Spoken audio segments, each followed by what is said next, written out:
What we thought we would do is give you a little flavor of the US market, starting with New York this week. We'll also have a series of summits featuring some of our guests from Atlanta next week.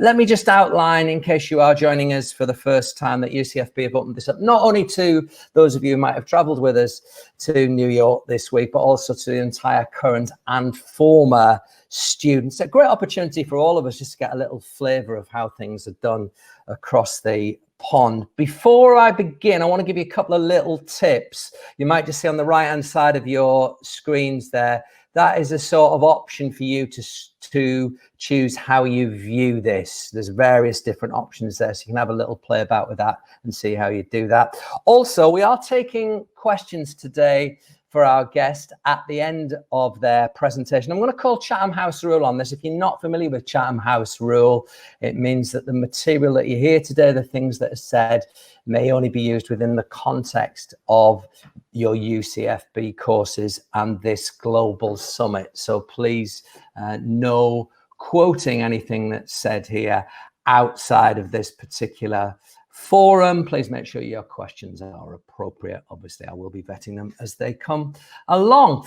If you're not familiar with my work, my liaison with UCFB started a few years ago when what I'm going to describe as a Duracell bunny in Chief Marketing Officer Sharona Friedman bounded up to me at an end of season dinner and said, "Oh, my boss has seen you on TV. He thinks we could get you involved with UCFB." So since then, I've presented all three of the Future Leaders conferences, and I was lucky enough to go off to Melbourne to present the first global summit back in January when we covered 7 sports, had a crash course in Aussie rules.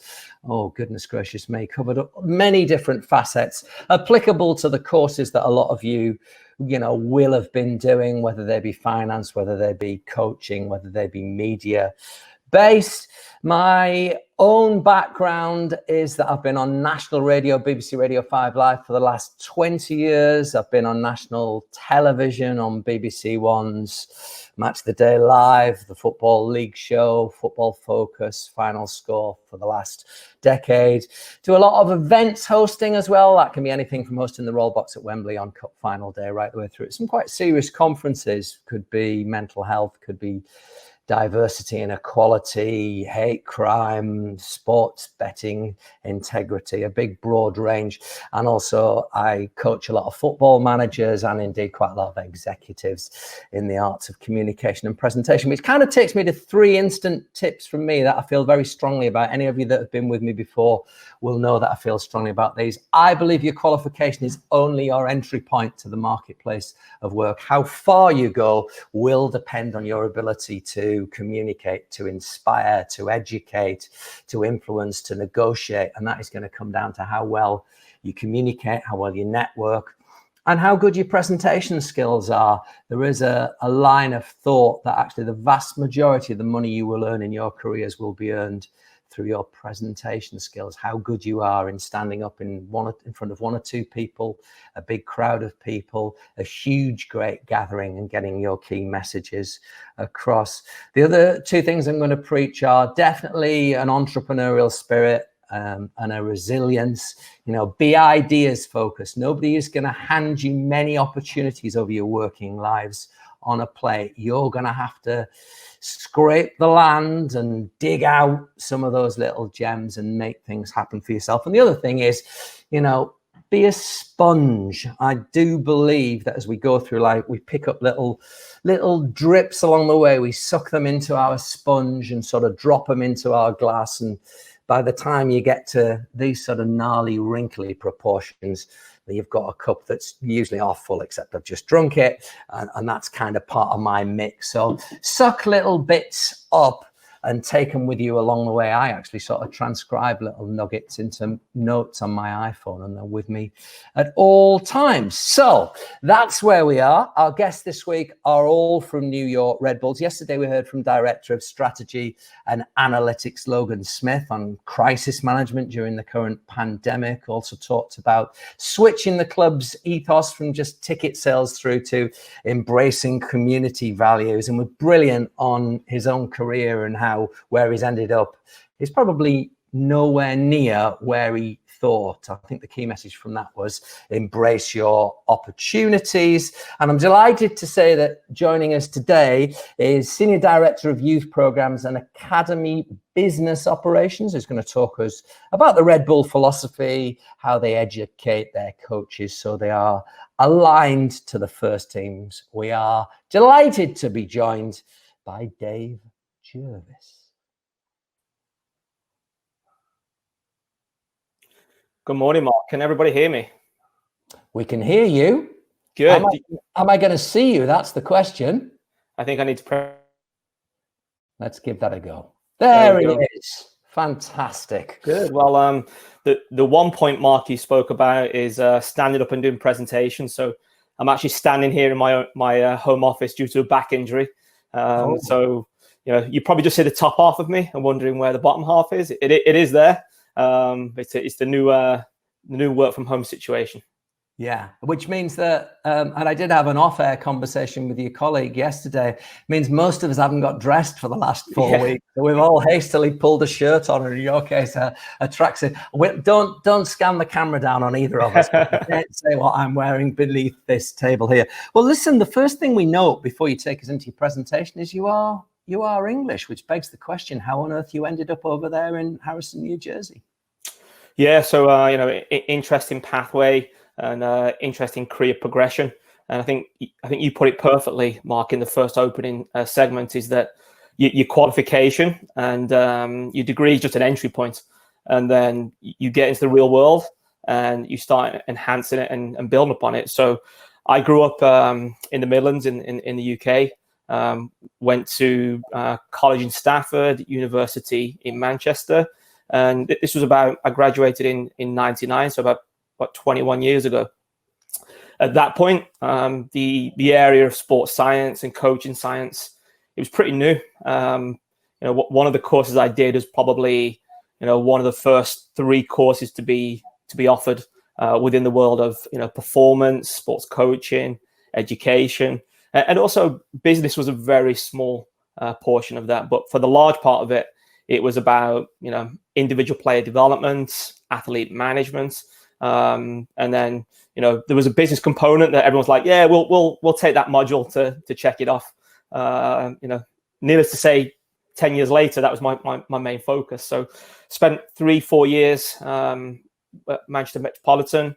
And they happen to have a link with Major League Soccer camps in the US, and so started coaching at a young age. And a big part of the courses were taking some of the FA qualifications. So at the age of 18, I was taking some of the higher level qualifications, and took the B license when I was probably 20, 21, and pretty much every summer I would fly to the US, and we would land in New York. And we would have the league had just started in 1996, so the league was brand new, different rules as well in Major League Soccer, and we would essentially get these different coaching assignments, and we would travel all around the US. So I did that for 2 to 3 summers, and probably coached in over 40 states throughout the US. And wow, part of our mandate was to go into the community and grow the game. So as much as we were teaching kids, and we were also growing the sport of Major League Soccer. And we would walk into some of these towns or drive in some of these towns, and soccer would be brand new, and we were these strange foreign people bringing this sport. And so that was how I ultimately got introduced to the US. I graduated, and it was decision time, whether to continue on my path of more on the individual athlete model, and work within strength and conditioning and sports science, go more into the coaching route, go into the business route. So I was offered a coaching placement on the West Coast of the United States. So working within California, terrible place to be. So spending a lot of time coaching, and also connected to that was Hawaii as well. So spent 3 months coaching in Hawaii, and then it come time to really get to make a decision. So it come to the end of that year, and a position become available with then at the MetroStars back on the East Coast. And it was January. It was in California it was 60 degrees. Big snowstorms on the East Coast in New York. I'm not going to feel sorry for you. So and it was more of a business position. And so in the early 2000s, 2001, there really weren't any youth systems or academies. And Major League Soccer was focused around stadiums, tickets, getting the right players in, sponsorship, and really just survival.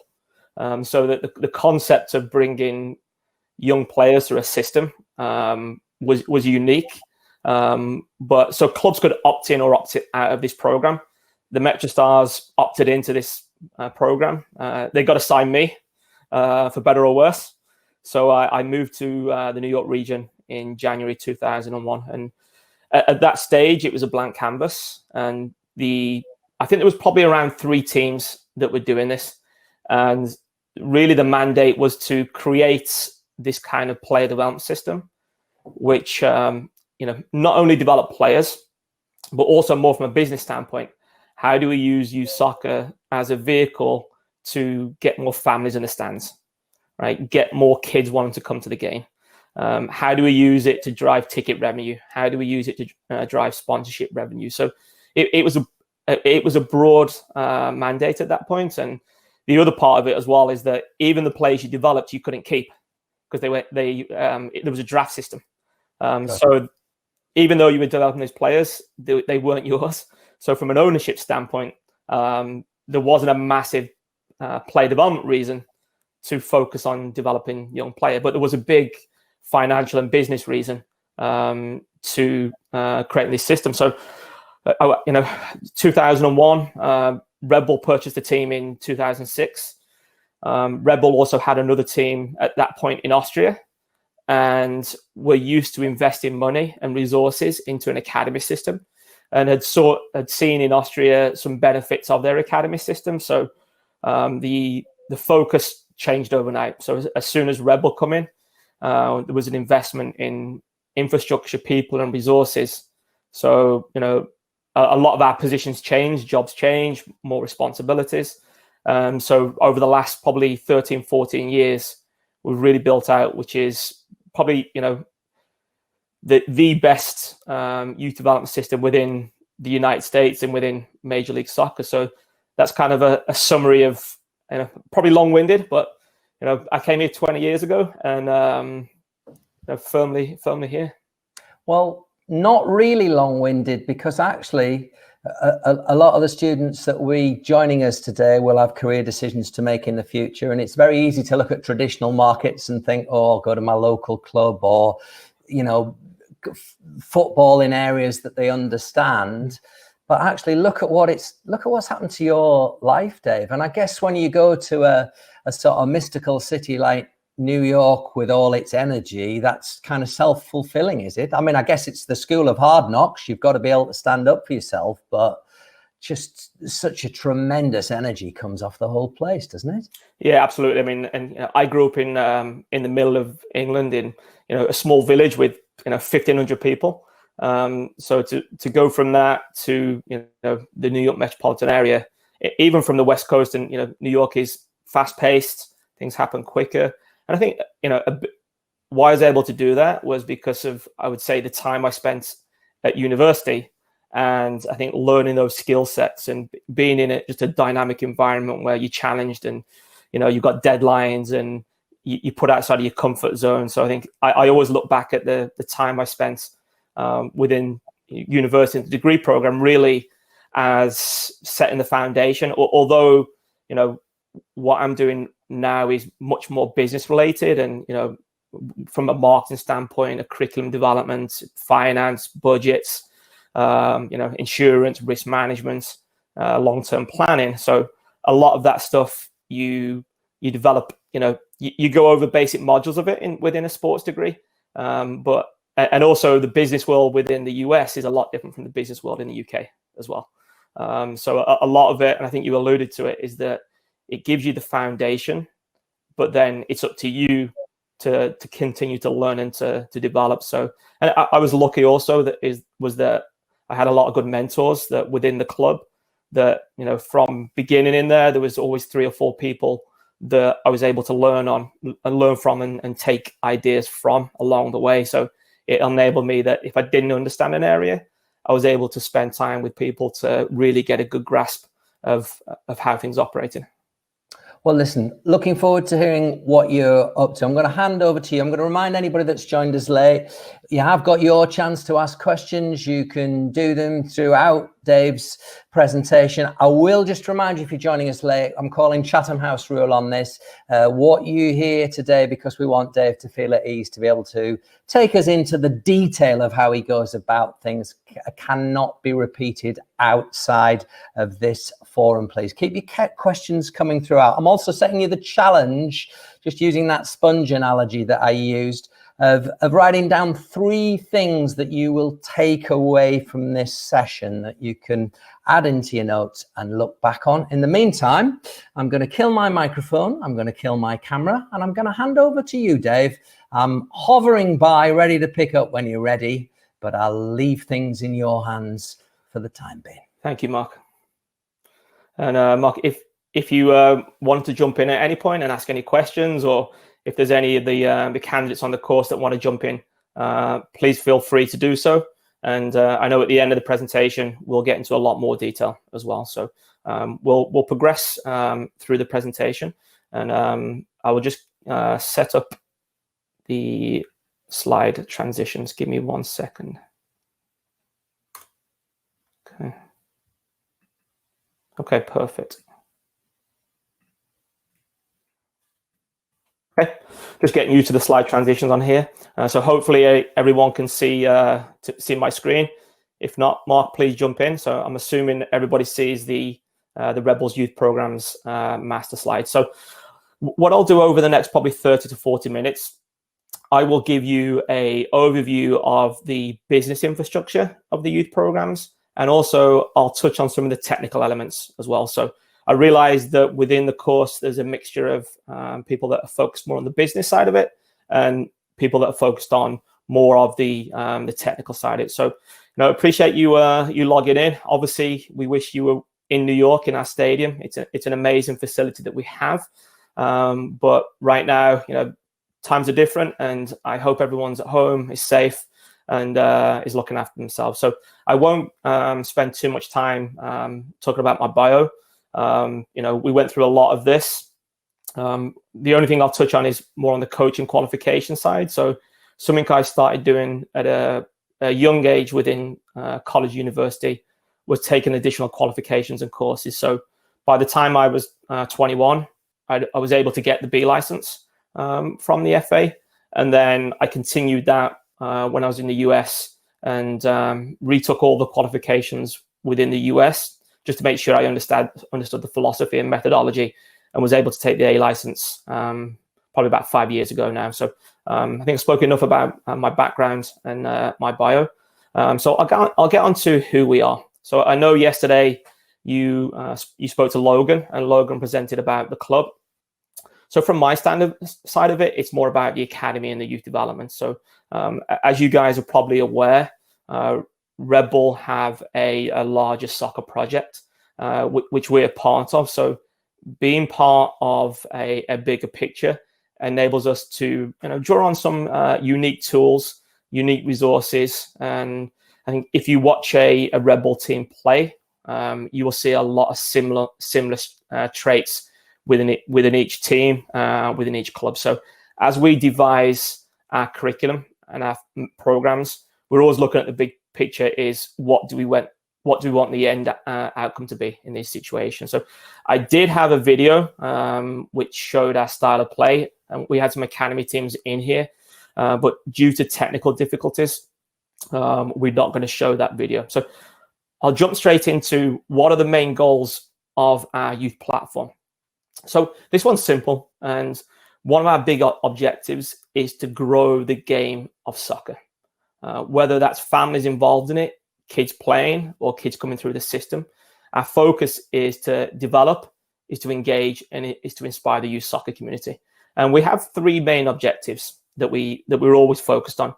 Number 1 is player development. So through our systems, we provide a pathway for young players to come all the way through the Red Bulls programs into the academy. So a big part of what we do is just simply making players better, making kids better, and improving them from a soccer standpoint. And a big part of that is to scout them and to bring them into our academy system. At the same time, we also realize that only probably 1% or less of these players are going to make it through into our first team. So another big part of what we do is using our platform from a youth standpoint to connect with the community and to develop fans. And unlike a lot of other American sports, there's not always a lot of families that have allegiances and alliances to specific clubs.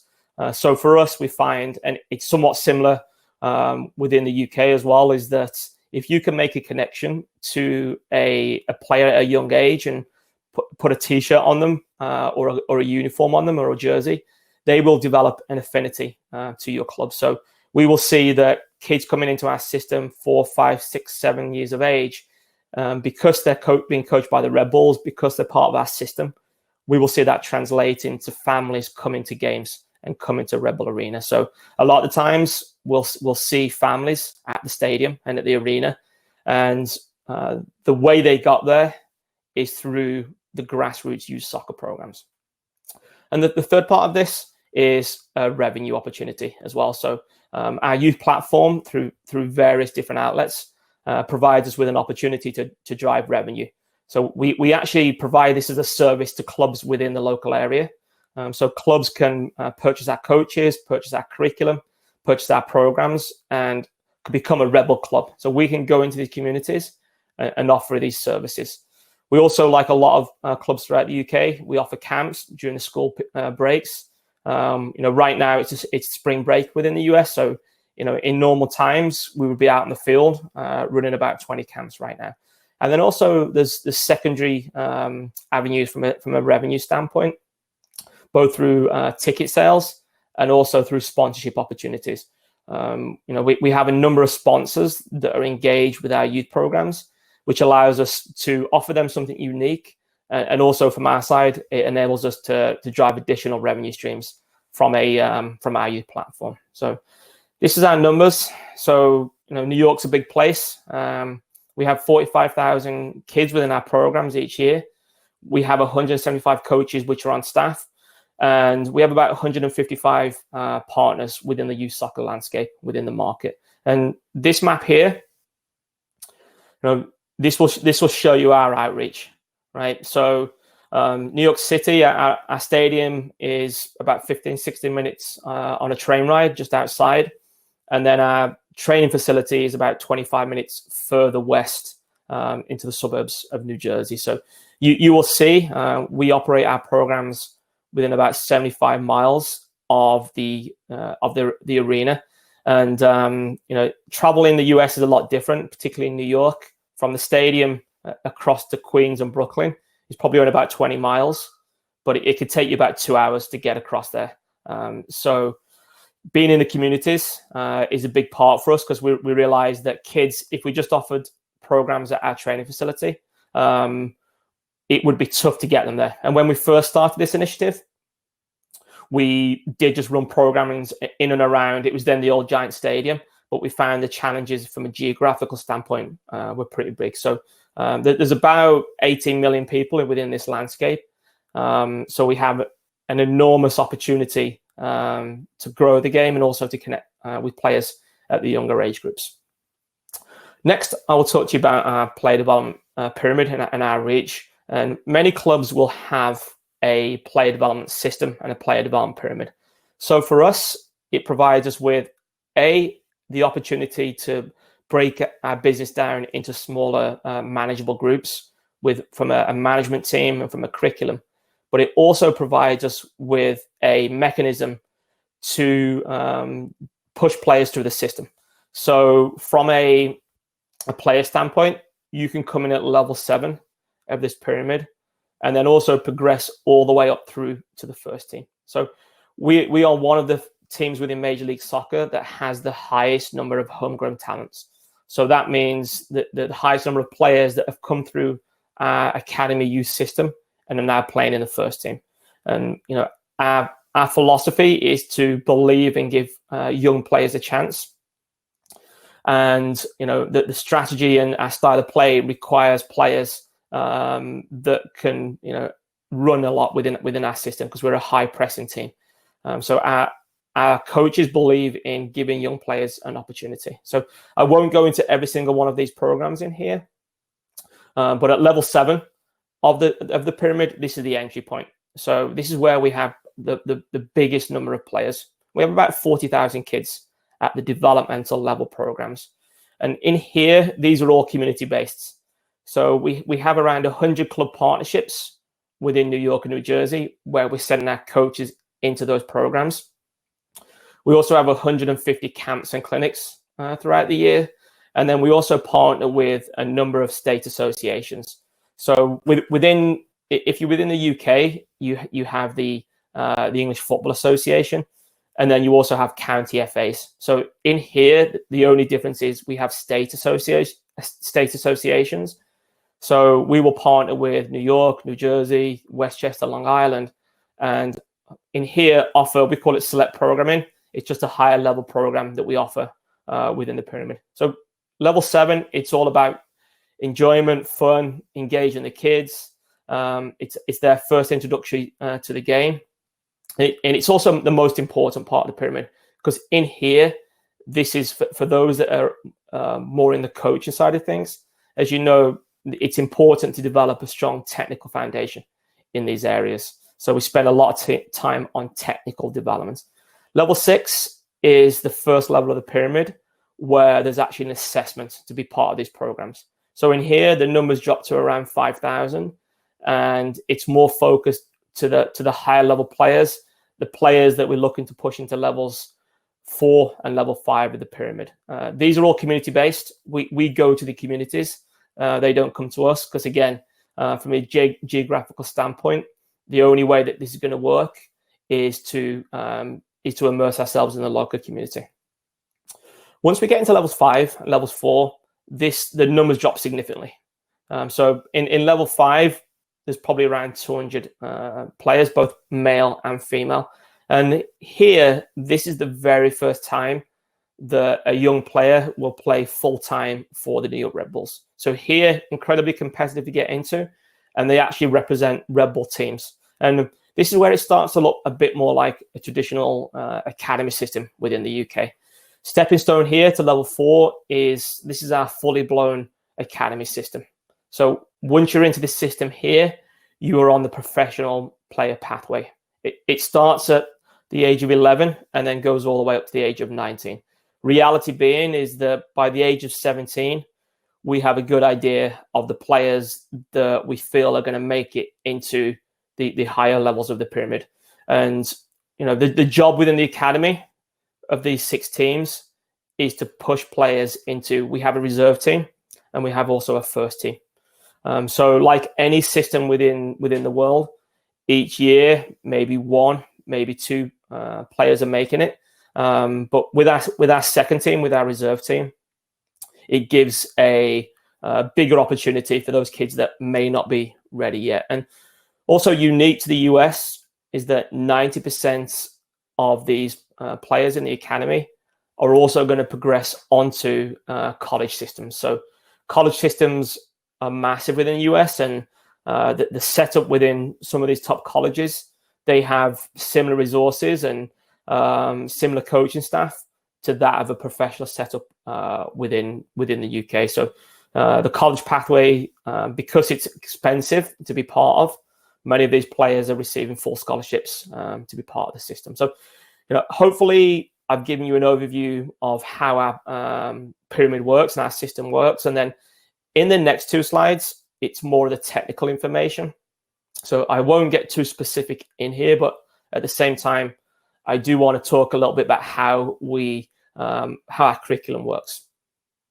So these are our building blocks of player development. And this is much like a school system. So if you think about your traditional schooling system, kids go through specific grades and specific stages of learning. And it's the same within the football landscape.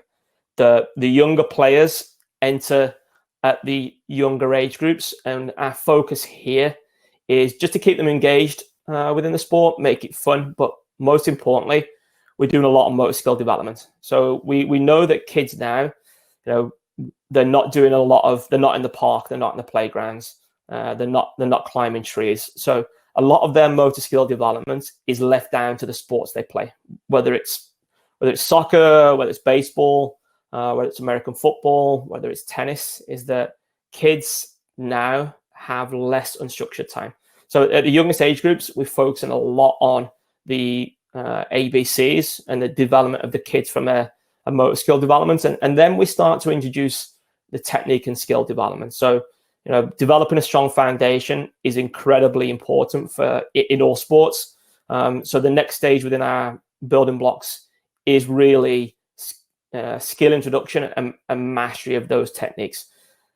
The preceded part of the building block still continues. So in here, we're still doing motor skill elements, and that the motor skill portion of it continues throughout the whole of the pyramid.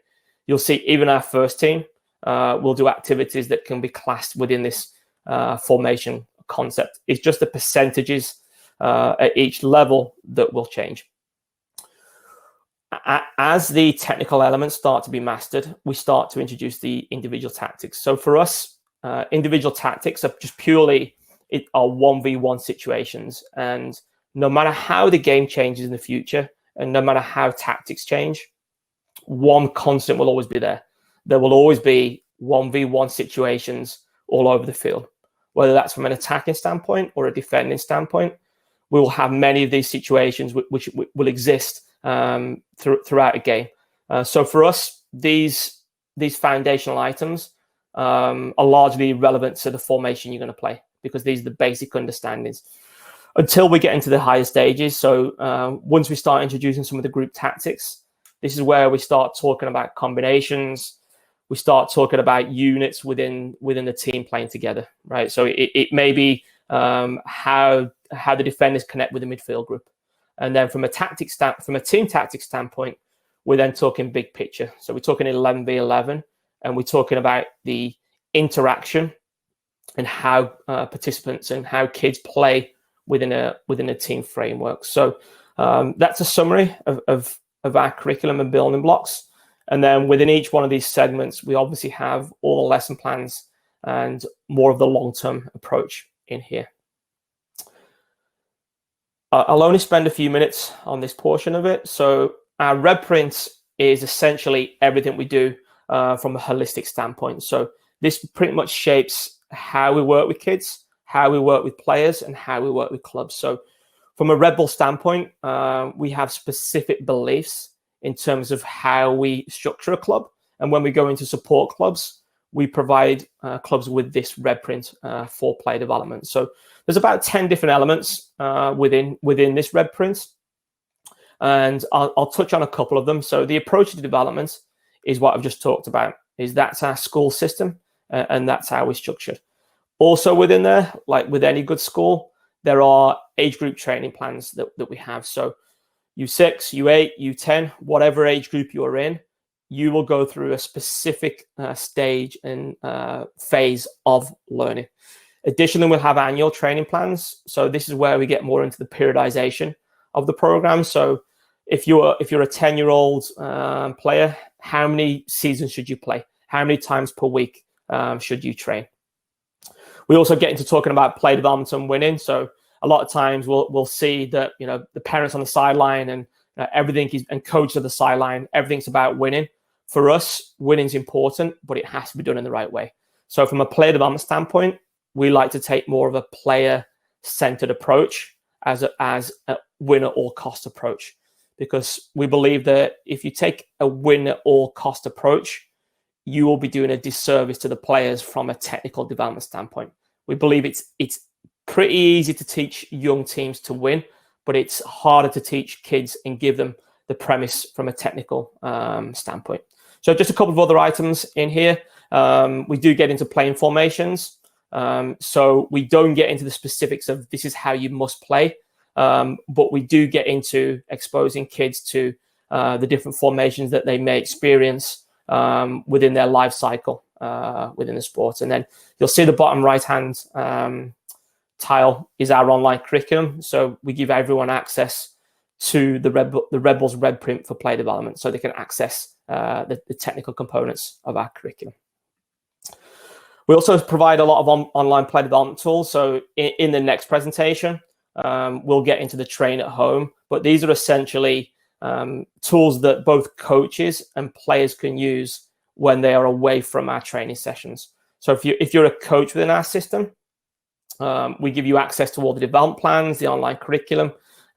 We ask coaches to make sure they document their sessions, do post-session reviews, and also do end-of-season team evaluations. And then if you're a player within our system, we provide a lot of support through our YouTube channel, and we'll get into that into the next presentation. A couple of slides left. So our coaching staff, this is a big part of our business. We are essentially only as good as what our coaches are. So we invest a lot of resources in making sure that we not only get the right staff, but we also educate them in the right way. So from a recruitment standpoint, we have a recruitment team. So we have within our youth programs, we have a group and we have a division of 4 people.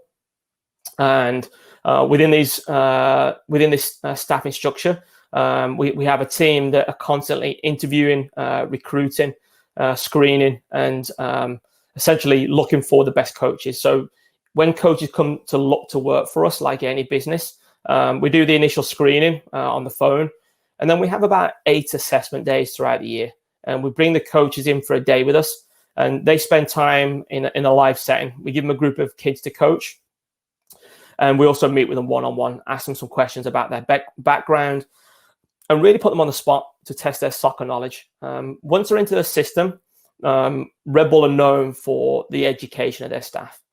So every quarter, the coaches go through a orientation.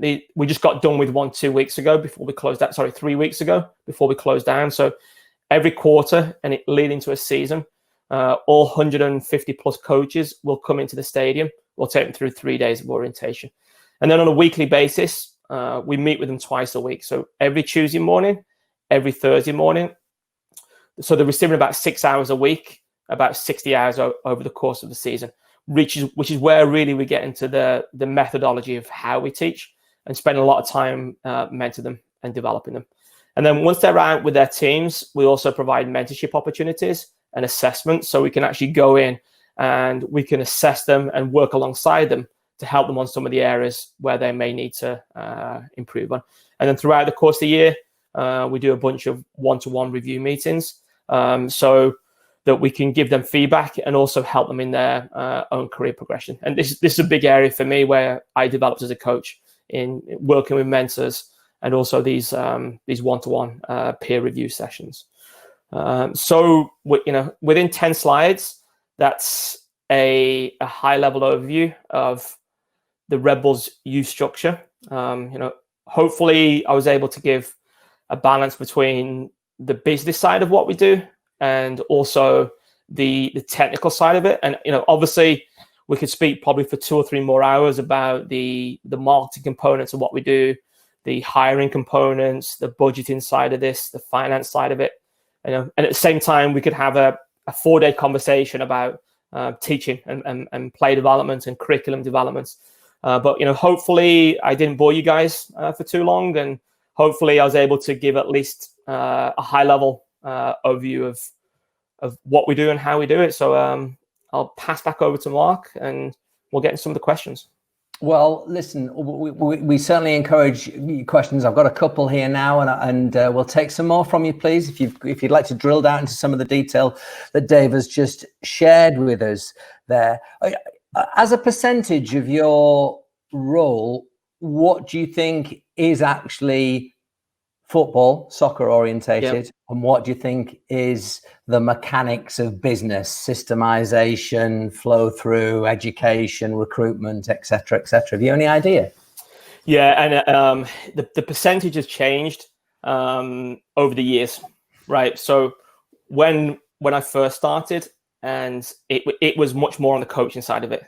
And then once I took over more of a manager role, I realized that I needed to get out of the day-to-day coaching. You can coach 12 kids, but ultimately what was going to be long-term successful was that I needed to bring people in to focus on more of the technical side of it and the coaching, so that my role could involve more into the business setup, the business infrastructure, and ultimately creating a system that would be able to deal with tens of thousands of kids. So I think, I'm lucky in that I've got a really strong team that's part of the youth setup. So we have a team, with the youth and the academy, we have a team of about 45 full-time, I'm going to call them managers, but so we have a team very specific to curriculum. We have a team specific to partnership management.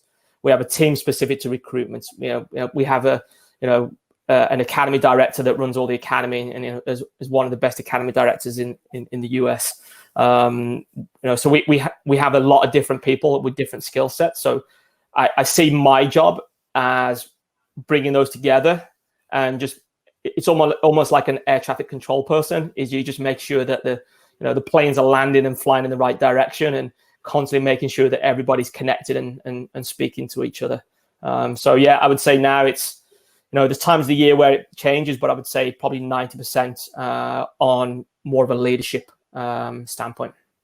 Wow. Just goes to show again, doesn't it, as a sort of lesson in how you can be going down one path but end up somewhere completely different. That when Dave talks about that 90%, let's share some questions from our students. Lewis Payne asks, he asks how you dovetail, how you work with local soccer leagues and companies to improve youth soccer across the whole of the region. He mentions in particular EDP soccer and MOSA. Yep, exactly. Yeah. So we see our position as a professional team, and within Major League Soccer is that we're really responsible for driving the game of soccer and raising standards within the whole New York, New Jersey area. So we want to be friends with everybody, because we realize that if a league like EDP or a league like MOSA improves 10%, it will increase the number of players, it will increase the quality. So we're there to support the whole community, and we partner with all these different programs and leagues. And what a lot of the leagues and clubs are lacking is the technical understanding and the infrastructure and the coaching staff, right? They do a good job from an administration standpoint. So really where we come in is to really enhance them from a coaching standpoint, a technical standpoint, and help them more on that side of what they do. Okay. Luke Couchman has got a couple of questions for us, actually. How does the player development reach pyramid run alongside the draft? Yeah, so great question. And it's evolved significantly over time. So if we go back 10 years ago, not many clubs were signing players out of their academy, right? Very few. And part of it was due to the rules within Major League Soccer, right? So we had these, it was tough to, although you would have spent hundreds of thousands of dollars on your academy system, it was tough to, you could only sign so many players out of your academy, right? So in that situation, pretty much all of your signings were coming through the draft system, through the college draft, right? And depending on, for those of you that, follow American football, through the draft system, you get a better draft spot based on how you finish the season prior, right? But then you can also trade your draft spots as well. So, one of the most interesting places to be or going back 10 years ago on a draft day was the bar the night before, because that's where all the deals were happening. Oh, I see. Yeah. So they coexist together. So fast forward now is that if there's a player within our system, we have the first right of refusal to sign that player, right? If we don't sign them, they can then go into the draft system. They can go into college, and for some players, they need to go to college from a maturity standpoint. And then we can still keep ownership potentially of them in college and sign them without the draft system. But what we're seeing now is that, like this year, the draft wasn't done in person. it was done online. So we're seeing now more and more clubs are signing players out of their academy, and then maybe there's one or two players that are coming from the college system, which is completely different to if you look at baseball, football, basketball. Everybody comes through the draft system. If you have just joined us late, Dave Jervis is with us. He's Senior Director of Youth Programs and Academy Business Operations. I had to read that, folks. We're live from the New York area. Well, I'm not. I'm in Southeast London at home with everything that's going on. Dave is obviously in the New York area. Let's bring you Luke's second question. Has bringing children into your system been made more difficult with the formation of them down the road, the other soccer team? What have you done to combat it? Yeah, so I probably have to Google who they are, because there's only one club within the New York area. Okay, is that your full answer, or are you going to? No, so I think what it's done, and if you look at, you said you're in East London, right? So yeah. If you look at the number of academies in London, right, and I remember doing a presentation, and there was something like 46 or something crazy, right, in a similar area to what there is in New York City. And we have more, the population is bigger here as well, right? So ultimately there's the space for more academies. And in addition to, the other team within Major League Soccer, there are also other academies that just don't have professional teams, right? So there's probably 5-6 high-level academies in the New York area. And I think when you get a new club come to the area, it just raises the standard, right? And it did for us, right? We realized that when the second team come within New York, that we had to elevate and improve what we're doing. So these last 2 to 3 years, we've really focused on what can we do different to really elevate our level of play. And I'll get into a couple of them. So one of the big things that we have that's a benefit to us is that we actually sign young players. Right. So one of the big selling points for our academy system, if you look at our starting lineup, and even if you look at our captain, right, Sean Davis, he was within our system at 11. If you look at Tyler Adams, he's now playing in Leipzig, right? Again, he comes to one of our camps at the age of 11, right? So we have a lot of proven players that have come through the system and have progressed onto the first team. A couple of other things that we are doing is that, and this isn't new to the UK because it's done everywhere. We just launched our homestay program. So for kids that are a larger distance away or are within other territories and other states, we can go out and identify the top talent and put them with a host family. And then linked to that, we also have a school program where we can put kids into schools within the local areas and work with their schools so we get more contact time with them. So those two programs, although they may not be groundbreaking in a lot of places in the world, within the US, having kids leave their, school is massive within the US. So having them leave their own school system, come into our school system and live with a different family is massive. We were one of the first 3 teams to do that. I mean, yeah, there's a question I was going to say for the end, but I'm going to ask you now because it kind of fits. You must have to be fairly selfless when you were taking on a project.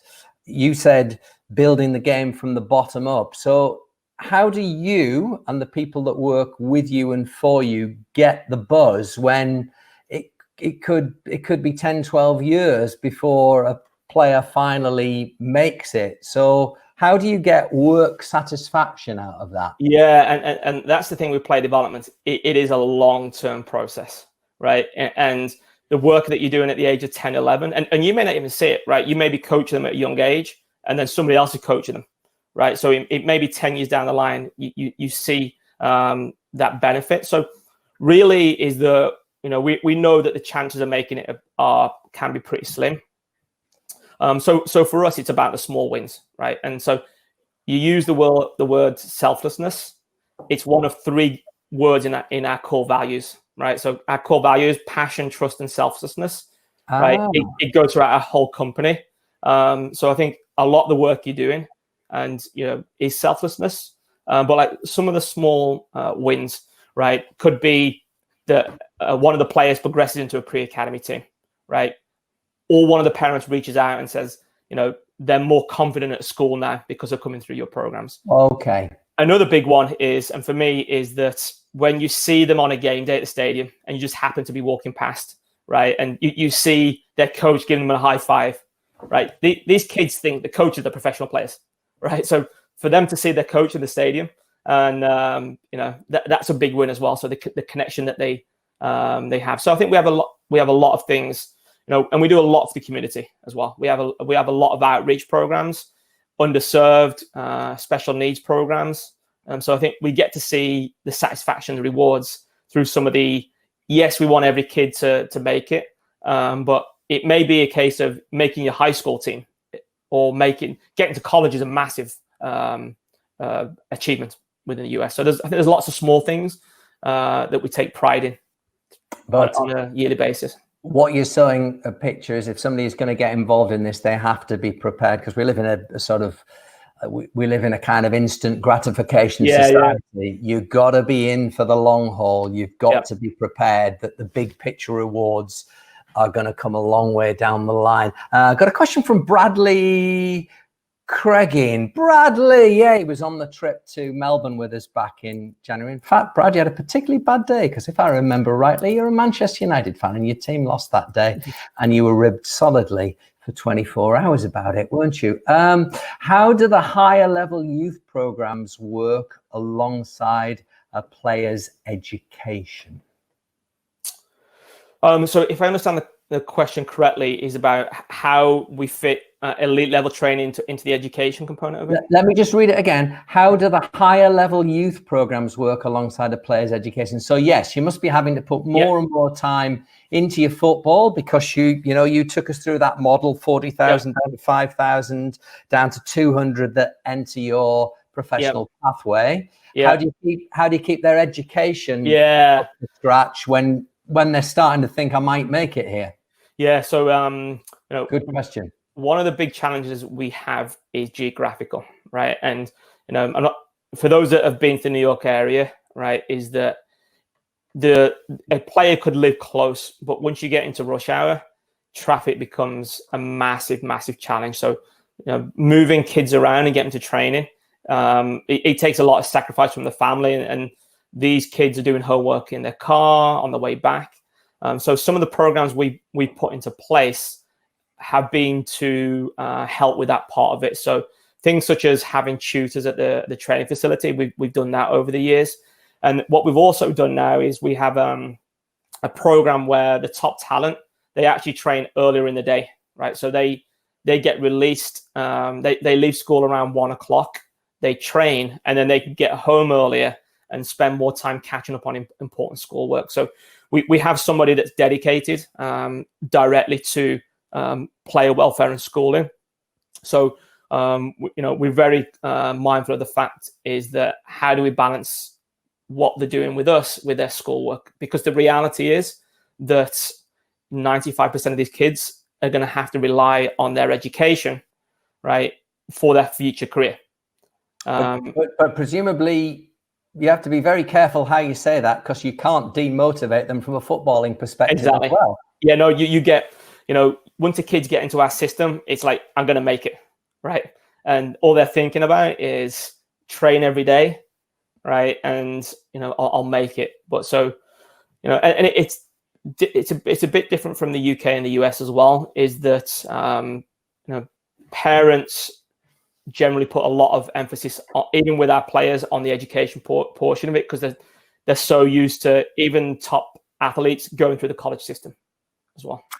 I've got to start to wind things. I want to take one more question from the students, and if you don't mind, I just want to finish on the sort of little chat on the current situation you're having to deal with. But Jordan Swan says, have you worked with the first team, and are the academy coaches connected to the first team? So with the first team, would the academy coaches step up occasionally, or is there complete separation?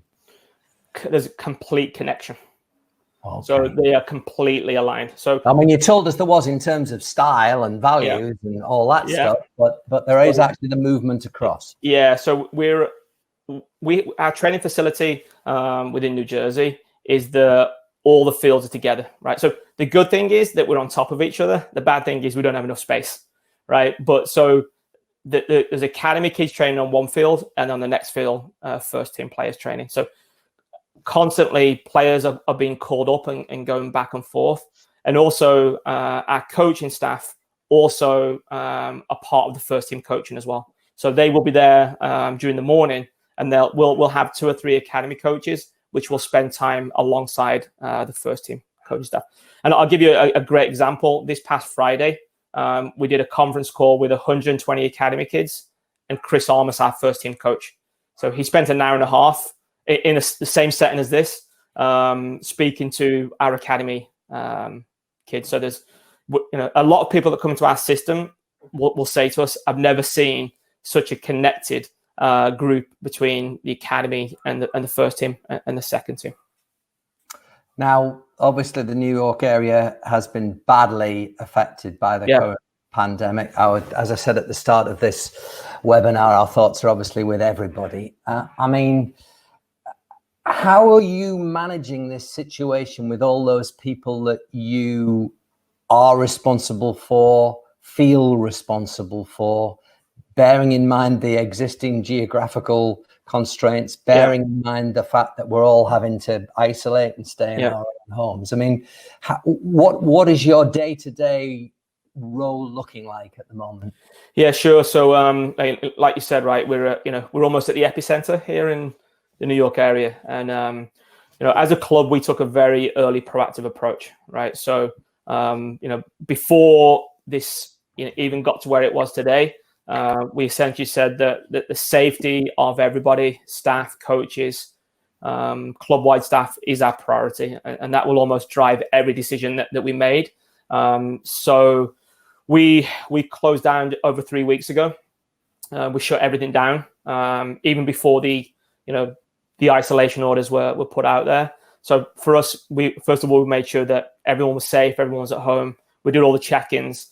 And then from there, it comes down to, okay, this is our new reality, right? We're not getting back anytime soon. So realizing that health and safety is the priority, first of all, but what can we then do to keep these players engaged, training throughout the way? So within about 3 days, we recreated our model and our business, right? So we spent 3 days, day and night with our teams, putting together what we call this train at home plan.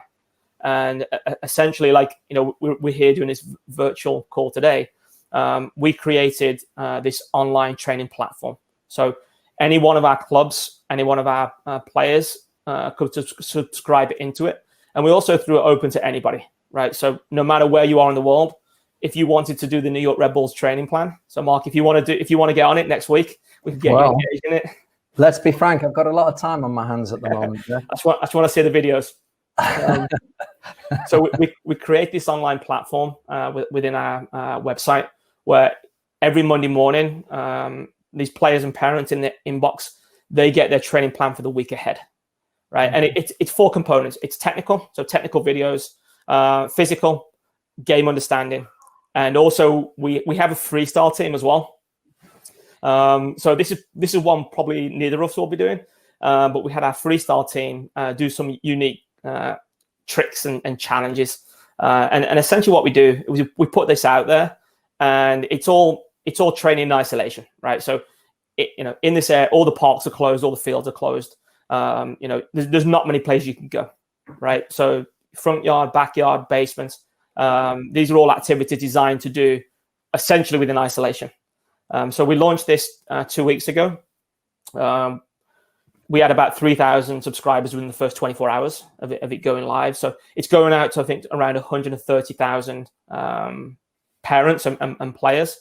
And then also on the academy side of it, we launched something that was a bit more intense and a higher level. So on the academy side, we're having a lot of team check-ins, a lot of calls. The coaches will get on, small group calls with them also, so they can do a little bit more. So it's been a lot of success with it. And, we were proud of the team that they went from, okay, what do we do now? To within 3 days, had really an online platform where players and their parents could go to and get good quality content. There must be an aspect, finally, though, of helplessness about it. There clearly is for all of us as society. We're in, very strange territory. But you mentioned your holistic template that you have for everybody, it must be difficult because there are things that you now presumably cannot do, or people you cannot get resources to, just simply because the situation is way greater than, with respect, one soccer club. Yep, absolutely. And one of the things we stressed from the onset was that this is secondary to everyday life right now, and we realized that some kids maybe have to do it once a week, some 3 times a week. So we've kind of got a gauge, particularly at the academy level, to what commitment they can make to doing it.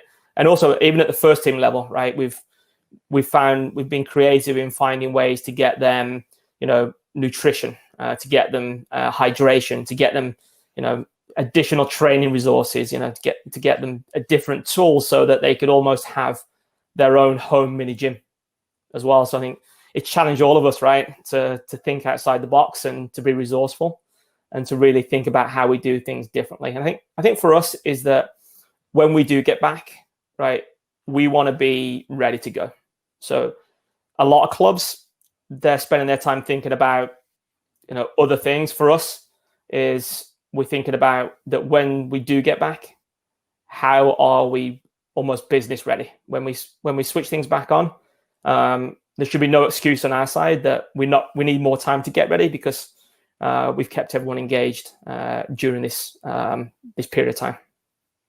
Dave, I'm really sorry we had to meet in these circumstances, obviously, in particular about what's going on in the city and the whole area at the moment, but obviously that we couldn't all make it across to do this in person. But you've been an absolute inspiration. Your own story, I'm sure you students will agree, it has just been incredible to hear. I challenged you all to write down 3 takeaways from this session. I mean, I've got a few myself. Dave talked about building the game from the bottom up. He shared with us all those numbers, just how it all breaks down. And then the sort of company ethos, the club ethos as well, passion, trust, selflessness. It's been an absolute pleasure. Thanks for joining us, Dave. Thank you, Mark. Hope we see you guys next year in New York. That's our hope also. We'll be waiting. We'll be ready for you. Excellent. Well, listen, good luck with everything. If you do want to connect with Dave or myself, well, do you know what?